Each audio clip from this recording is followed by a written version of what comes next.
My name is Akilah Hughes.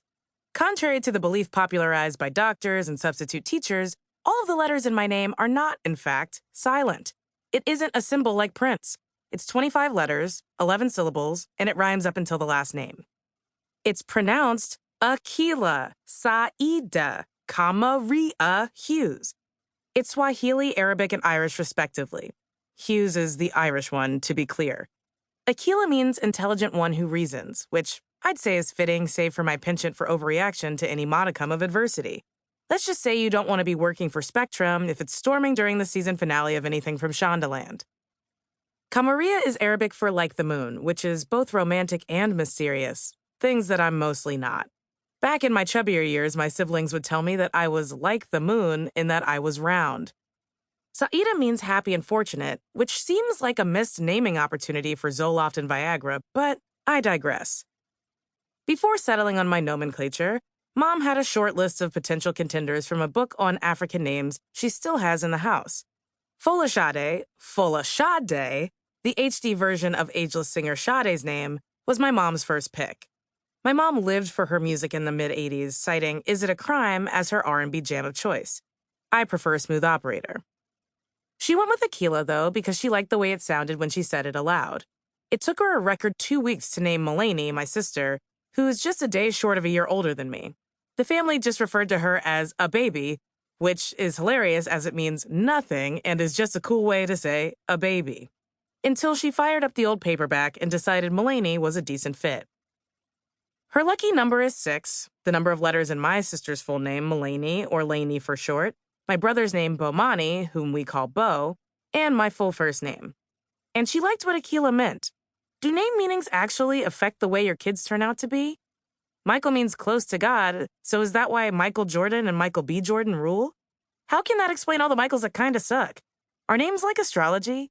Is astrology only mostly fake? These are all legitimate questions. Like Sesame Street, my mother fervently believes in knowledge and education being the only paths to success. So, of course, she loved a name that basically means smarty pants. Common mispronunciations range from the condonable Akilah, which would make such a dope DJ name, to the you didn't even try at all, asshole pronunciation, alkaline. I also have vivid memories of watching The Sandlot and Pee-wee's Big Adventure as a kid, and thinking it was super unfair how my name rhymed with something called tequila, which would later be known as my best frenemy. I've never hated my name, though. To me, it almost sounded like the name of a princess in a Disney movie. It had a beautiful ring to it, coming out of even the grossest of mouths. But I did come close to hating it once, and I still have a vendetta against Keke Palmer. In the spring of 2006, while I was slacking through the second semester of sophomore year of undergrad, a movie called Akilah and the Bee came out. It starred Keke Palmer as 11-year-old Akilah, a spelling bee champion in waiting in an inner city. Filled with family fun and Lawrence Fishburne's encouragement, it made me completely sick. To begin, Akilah is spelled with one I, not 50 E's. Additionally, if a movie studio is going to blatantly steal my life story, the very least they could do is change the main character's name. That's right. I'm pretty sure that Akilah and the Bee is based on my life. And not just because Akilah stole my name, because I, too, was a spelling bee queen. In first grade, I got a 100% on every spelling test Miss Moore could throw at me. On, an, sack, bat, back, black, snack. My brain prioritized the spelling of snack the moment I found out which Dunkaroos I liked best. The moment I saw a word in a book or heard a new word in conversation, I committed its spelling to memory. I never had to study. I knew far too many words and their elementary spellings to be intimidated by a 20-word quiz.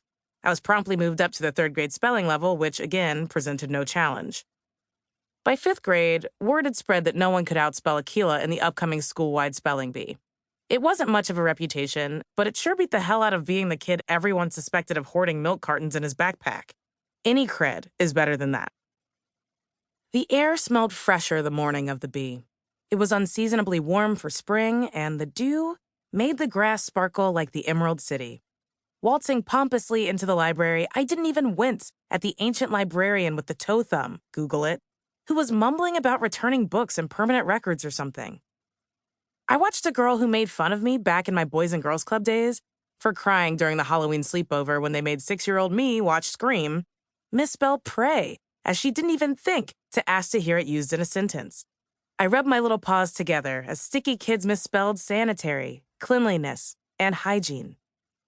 The final round came, and suddenly my nerves showed up. I had to win. What excuse would I have for not winning? I was the girl who knew how to spell. Before I would even have to face my mom, I'd have to face my class at recess. Who knew how much they'd drag me if the girl who beat them every week in spelling lost to anyone else?